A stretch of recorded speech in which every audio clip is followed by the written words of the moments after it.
welcome to the second round of the 2023 Savannah Open. Coverage by Ace Run Pro. Tournaments presented by Dynamic Discs. I am Jacob Chesser, joined by my good buddy Adam Howard. How's it going, Adam? It's going pretty good. Excited to see this second round. We're going to be playing the shorter layout from the red tee pads. We're going to have some different faces on the card and hopefully see some really cool shots.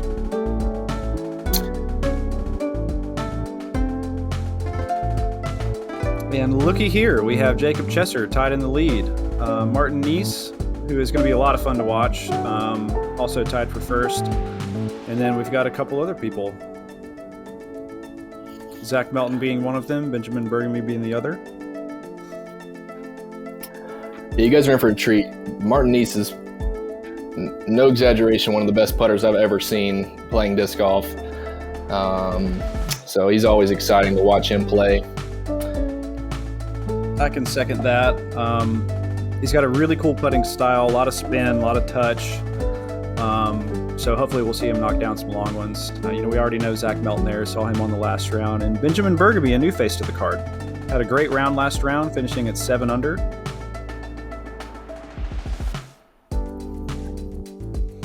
Alrighty, coming into hole 1. Very similar to the last one.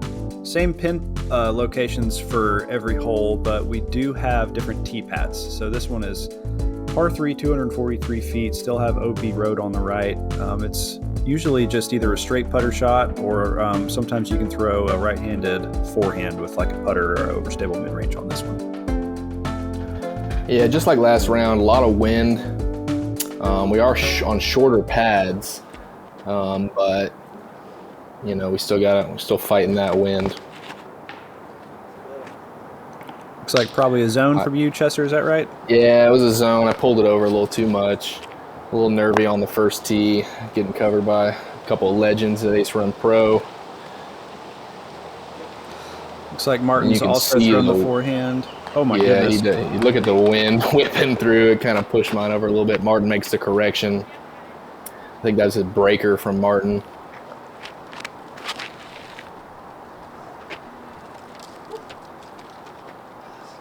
And Zach comes in a little early. Looks like he'll still have a putt, though.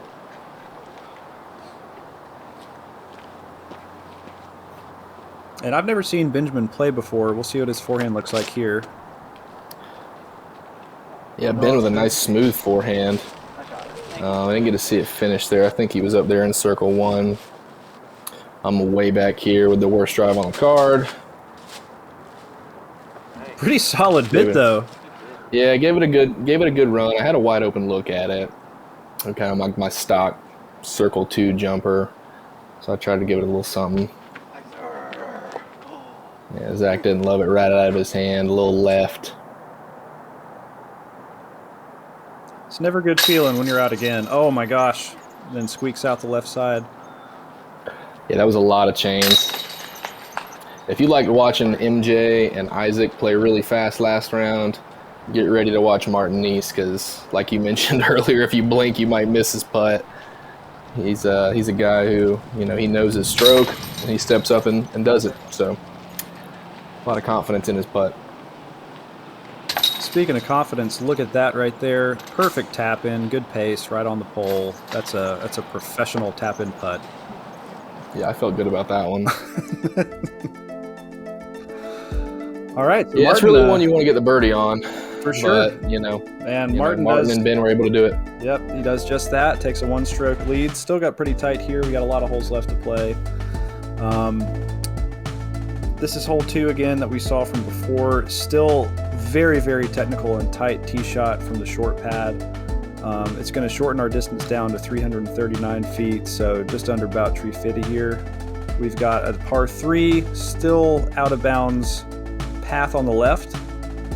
This comes into a play a little bit more from the short pad just because you're throwing out a little bit more of a hyzer angle, so you can get a skip towards that out of bounds path. Yeah, it's definitely way shorter, but it's not like as easy as you think it would be, because it's so much shorter than the other hole. You're still fired up to be in circle 2, and you're really happy with circle 1. So Another just kind of a weird angle. Yeah, luckily, you know, he gets a lot of forward movement after that kick. He's going to be on the left side. Really tough scramble. So we'll see how he handles that. I reach for a Sexton Firebird here. You can see the wind read there. It's straight in my face. And I'm trying to just get this to hold a hyzer.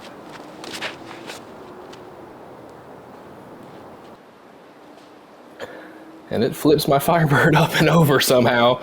Yeah. But I'm out there in circle 2, so I'm not mad about it. Yeah, that's fine. This hole is one of 2 for this round that played over par. So we see an awesome tree kick for Zach.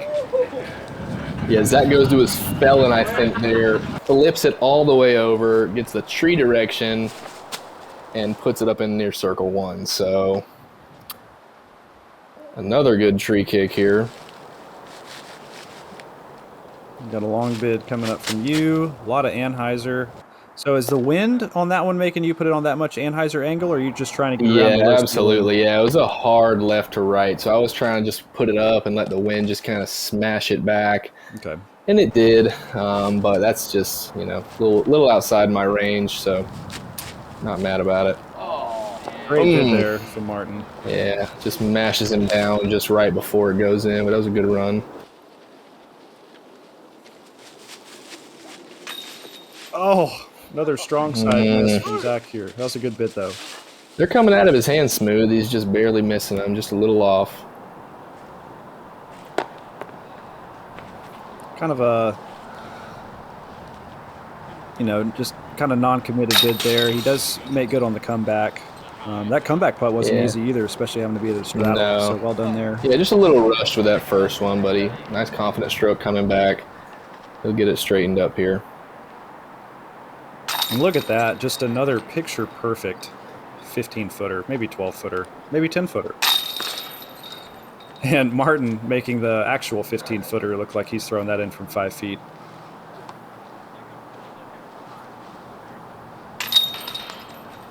Going with a 2-hand putt there from Zach, but like we said, you're not really upset on 2 from really any pad with par. Yep. And 3 of us leave a par, so we're not really losing strokes to people on that one. I think that one played pretty close to maybe a little bit over par. Yep, that one played at 3.05, so just over par. Well, there you go. Now, you know, we've got hole 3. If you can believe it, it's even shorter than the last round at 153 feet. We've got the out-of-bounds path on the left and long. From this pad, it is one of the easiest holes you'll ever see. It's a pretty wide open gap, little soft hyzer putter for our right-hander players here. All you have to do is keep it low and out of the wind and just scoot it right on up to the pin.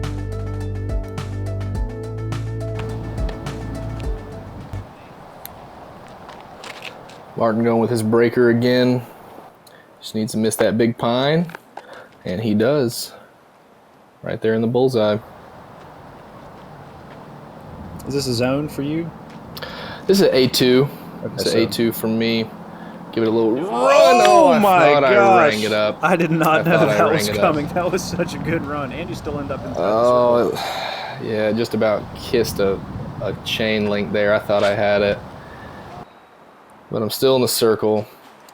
Zach going back to the Saki Slammer, which is also what I threw on this hole. He's going to give himself a circle 1 look at a birdie.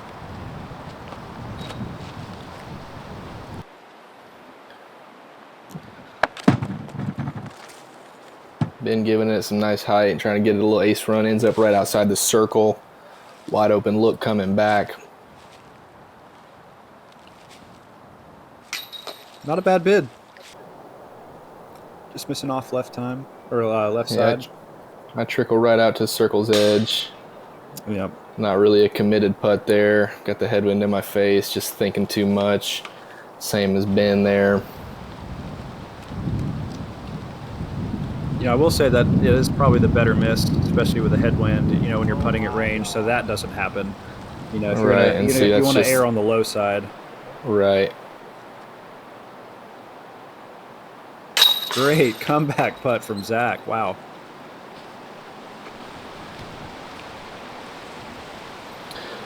Yeah, we're making this hole look really hard, but not Martin. Martin played it like you're supposed to. You're playing an MPO level, 150-foot hole. You know, we probably all could have jump putted off the tee here and got a par. That was brutal. Ben That looked like with a that could have brutal stuck. spit through. Yeah, it probably should have.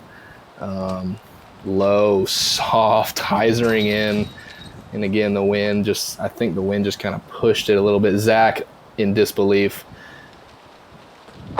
I will add a caveat to what I said earlier. In calm conditions, this is one of the easiest holes you'll ever play. But, with the kind of winds and the gusts that we were seeing during the second round, any hole can be made a lot harder really quick. And real quick, Martin takes a 2-stroke lead. All right, coming back to hole 4, the signature hole here at Tom Triplett Park. We're playing from the red pad, so instead of a par 5, we're now playing a par 4. This is 510 feet from the short pad, still have out-of-bounds water on the left and out-of-bounds path on the right. Most people are, especially in this wind, are just going to be throwing an overstable driver out to the right side just to make sure they land in bounds and, playing for the 3. Yeah, in calm conditions, this is one you can really go for. If you've got that 500, foot type of power, big flexing type of shot. As you've seen in the first couple holes, this is absolutely not a one you're going to want to go for today. You can even see the banners still ripping here. Oh, Martin going down. Martin's really flirting with the edge, and he does trickle out of bounds by about 2 inches. Wow. It's extremely unfortunate. Scares me enough to just throw my most overstable Firebird like at the road basically and just be content with, about a 300-foot drive. I like that play, though, keeping it low out of the wind.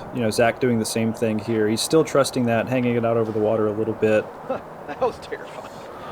And the wind mashes it down. I mean, in normal conditions, he would have been sitting at the top of the hill there with that really overstable shot. Yep. And ultimately, he's only 3 feet away from the out of bounds. After he gets smushed down, you can see the water just ripping from left to right. This looks like what you want here from Ben. This is looking perfect. Great safe play, Yeah. A lot of distance. He's going to have flat ground to throw his approach from. That's just about perfect. Yeah, that's exactly what you want.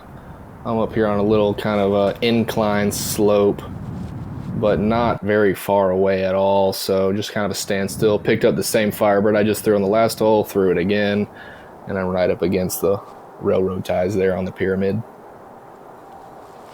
Zach's got this bush right in his face, had to almost anhyzer it. But again, he got a good bit of distance also. He's 2 feet out from the railroad ties. And you can see Martin's disc right next to that flag. It is no less than 2 inches out of bounds. Extremely unfortunate. Good shot.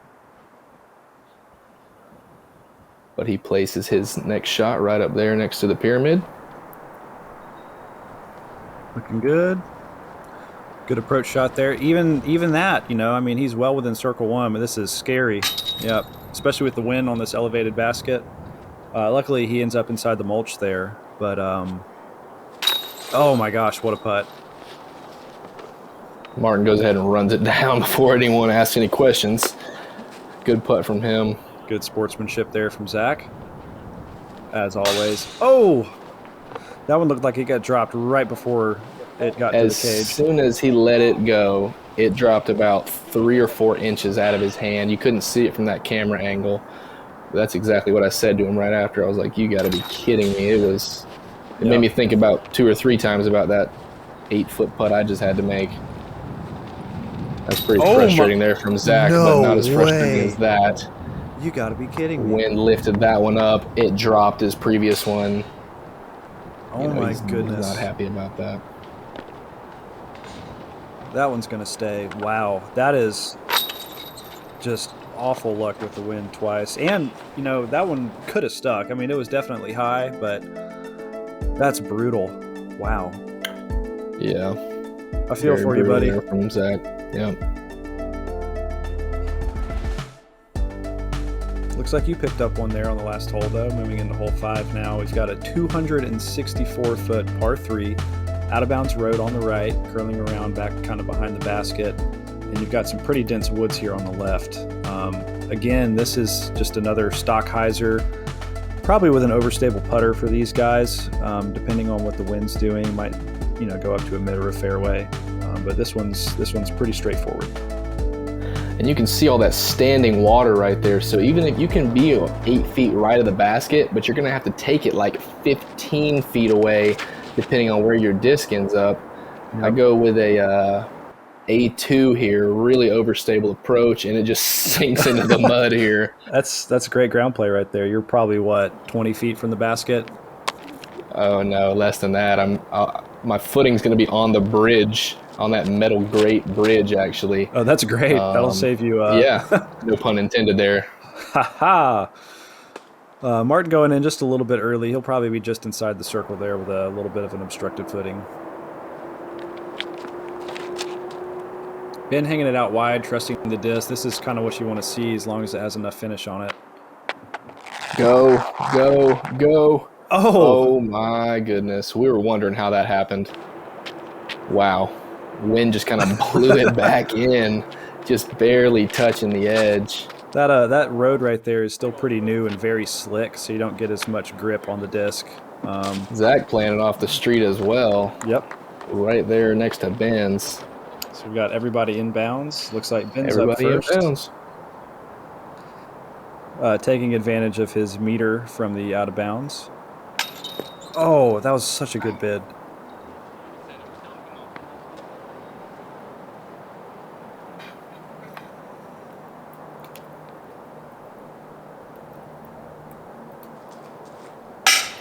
Another great bid from Zach, just a little bit high.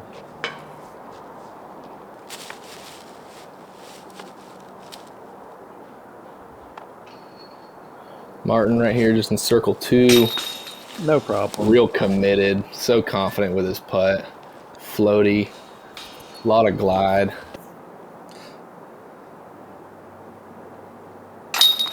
Nicely done.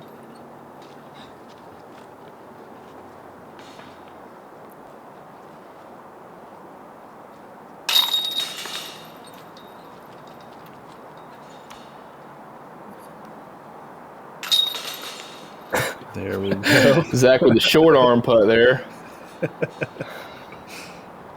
Still having nightmares from the previous hole. Totally get that. But he turns it around here. So it looks like you and Martin are getting some separation from the rest of the card here. Still tight between the two of you as we move into hole 5B, which is another par 3.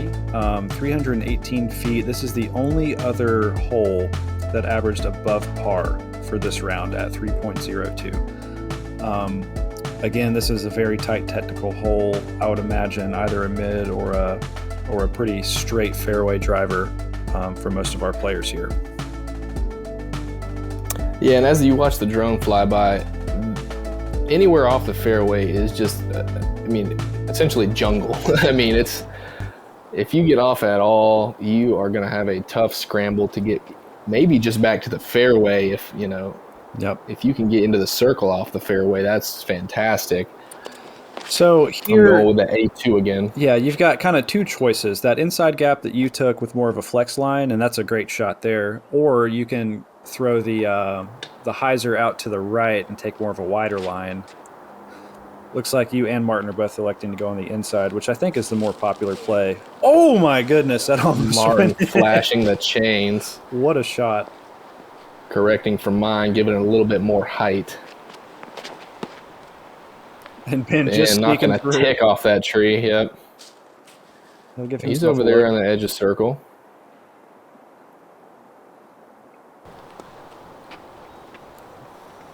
I imagine Zach's going through the same gap here on the inside. Oh, get away with it. Yeah, the angle's definitely better going through that gap. It's obviously a little tighter, but it's only, I don't know, what do you think, 40 feet off the tee? Yeah. So anyone playing an MPO field should be able to hit, a 12-foot gap 40 feet off the tee, and all of us did there. It kind of cuts the angle down and makes the whole play a lot shorter.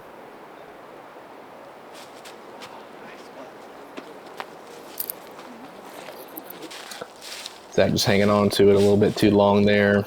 Not getting the hyzer on it like he was wanting. Ben with a good smooth putt there. Trying to get himself back on track. Man, no matter what distance Martin's from, it looks like he's tapping in a 10-footer. It's pretty cool to watch.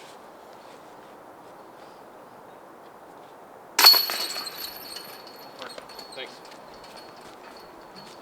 Great birdie there from you. Let's see if Zach can clean this one up. This basket is a little bit taller than normal, and it's kind of deceiving. Whenever you walk up to it, it's kind of when you first notice it. Did you see that messing with anybody? Like a lot of hits off the cage during your rounds, Chester? Yeah, I saw a couple hit off the top of the cage. Just a little 3-4 inch higher than most normal baskets, and it'll get in your head if you don't think about it and aim a couple links higher than you normally would. Yep. All right, moving on to hole 6. This time it's a par 3 instead of a par 4. We're at 313 feet. Again, we're coming into this just terrifying green, kind of on the peninsula here with nothing behind the basket but a big drop off and some woods. This one you're going to want to either park it or go just long. You know, you don't want to leave this one 30 feet short and have that death putt. Yeah, even just going 5 feet long is pretty bad. 5 feet long is 40 feet long. Yeah, it can be for sure. I'm trying to throw a little flex forehand here, but I throw it super low. That's right in that range. In the absolute nightmare spot of about 38 feet short. Yep, that's decision time right there. Yeah, it's not a decision for me. This is the play that I like, you know, just trying to spike it in and, you know, hope for it to stick. Martin does fantastic right there. That's an ideal drive.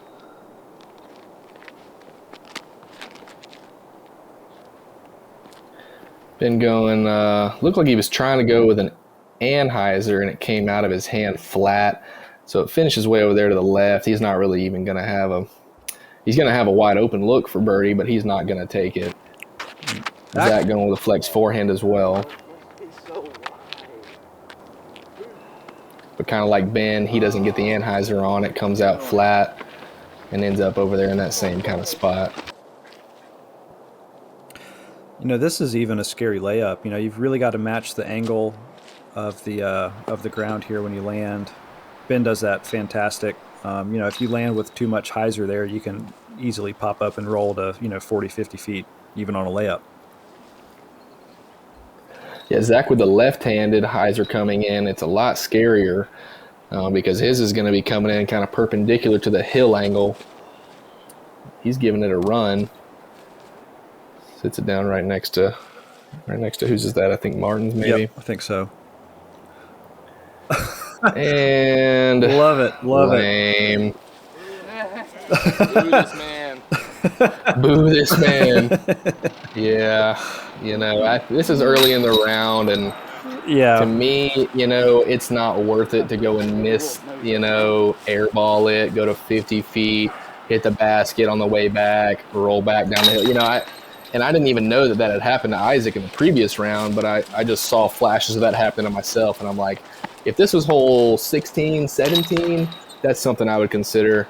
Yep. But at hole 2, it's not worth it for me, especially with the wind whipping, and I'm like, no thanks. I don't want any part of that. Yep, I can tell you another person that happened to, and it was me. Definitely had the roll away. So yeah, I mean, you know, if you're within 1 or 2 of the lead, you know, this early in the tournament, that's definitely the right play as we move into hole 7 here. You know, this is a pretty short one, coming in at 193 feet. It's a par 3. You've got the out of bounds road here along the basket. All you're really trying to do here as a right-handed player is pitching up a really overstable forehand. There is a backdoor hyzer route with the backhand. I don't think we'll see anybody do that though, but as long as you end up just short or in that ditch, you're going to have a really good look at a birdie on this one. This is one you want to get. Yeah, this kind of gives you like hole 3 vibes. Real easy. Should be, you know, easy. Me and Martin here taking a kind of little half swing at it. Little forehand hyzer. You'll take those every time.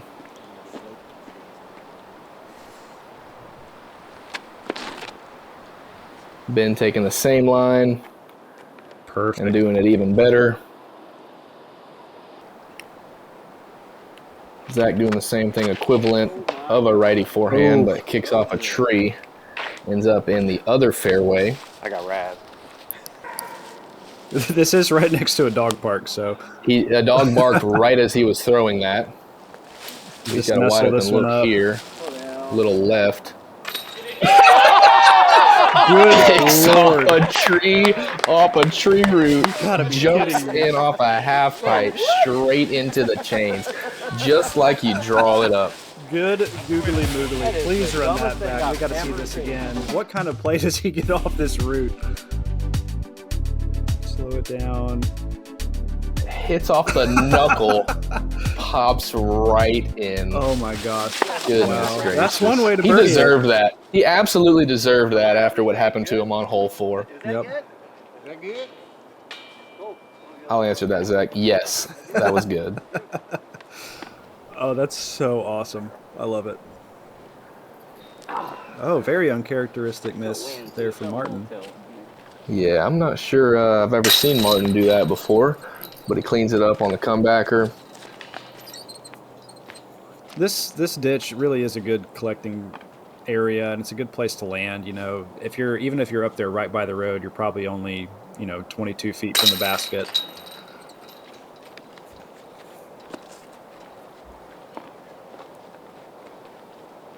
See if Ben can clean this up here. And he does. Perfect putt. Again, with the CTP.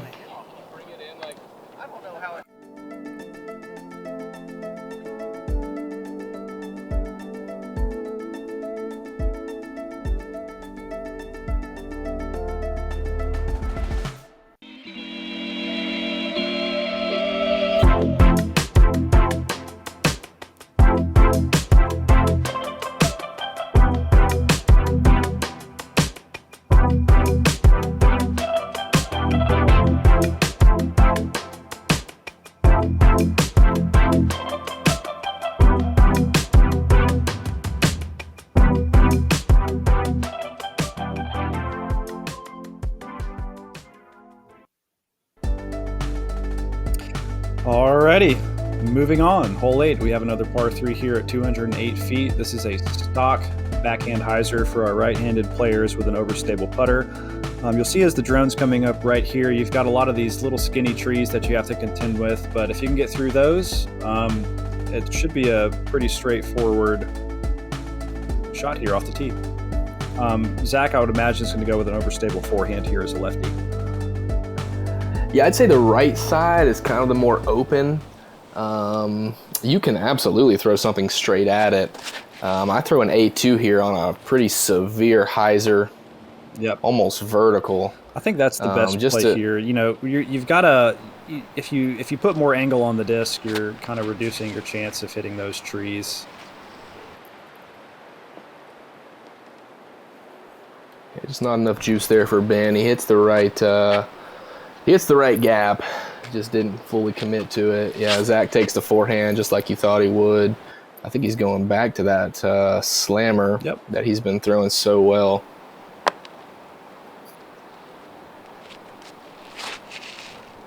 A little more direct line for Martin here. It looks like that's going to work out great.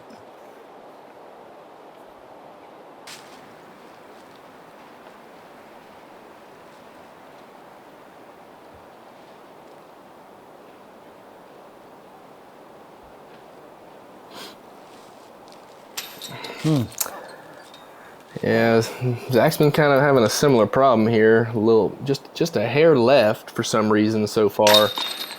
Try and get that corrected here as we move forward. Yep. Ben taps in his 25-30 footer. Zach here to clean up his par. We do need to note as well that Zach is wearing a great shirt. I would have to agree. I can't say that it's better than Grady's from the previous round, but yeah. What do you like about his shirt? It's got a pattern. It's a good color. He's wearing it well. It's got a good fit, and on this card, I mean, he's kind of making guys look like amateurs. This card. Yeah, he's pulled away for sure. Have to agree. So now we're going to pull away into hole 9. This is a 335-foot par 3. This one, again, is very technical. You can kind of pick a gap way down there and try to hit it, and then you're kind of praying to stay clean after that. Most of these players, I imagine, are going to be throwing a stable mid-range or a stable to overstable fairway driver on this one.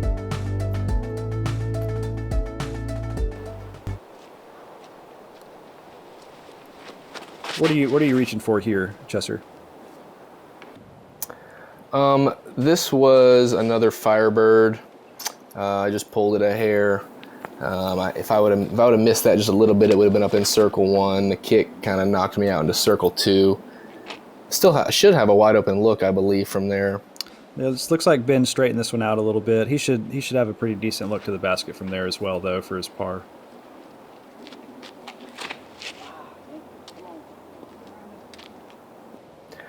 Yeah, kind of a similar problem there for all three of us, but Martin's sneaks in. Sounded like he didn't like the right that. Stability. Sounded like he didn't like that at all out of his hand, and then boom. No, he didn't. He didn't. He missed. He missed his line about 5 feet. But like we said in the previous round, sometimes it's better to miss by 5 feet than it is 5 inches, and that's exactly what happens there. The other three of us all end up in the same spot. Yep. This is a pretty challenging backhand for the lefty here. Yeah, kind of another one I was surprised to see Zach not go with the forehand, but oh wow, Ben giving it a great run from there at a really tricky footing.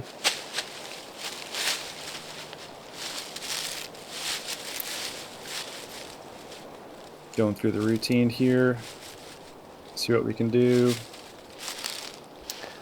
Yeah, just thinking about it way too much. Need to try and emulate Martin a little more there and just pick the putter up and throw it. Yep. You see Zach still missing on the left side there again. He's out for his comeback putt here. He makes good, dead center off the pole.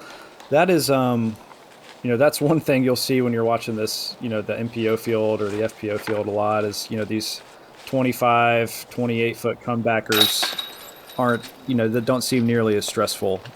Zach's made some good ones, and everybody else on the card has too. Yeah, and that's kind of the tale of where that line between the MA1 and MPO is the comfort in the 25, 30 footers. Yep, for sure. And just the confidence in making those. And, guys like Martin and Zach are kind of proof of that, just banging them in. Absolutely. We see Martin up to a 2-stroke lead here, and that's going to do it for us here on our front 10. We've got Martin in the lead at 15 down. You're right behind him at 13. We've got a pretty decent gap after that with a local guy, Riley Strider, and another local guy, Chris Rogers, in 3rd and 4th. Love to see that. Yeah, thanks for tuning in to the front 10 of round 2, and we will see you guys for the back 9. Be sure to like and subscribe and, throw some comments down there. This time we'll go with, what is your favorite salad dressing? Comment down below and let us know.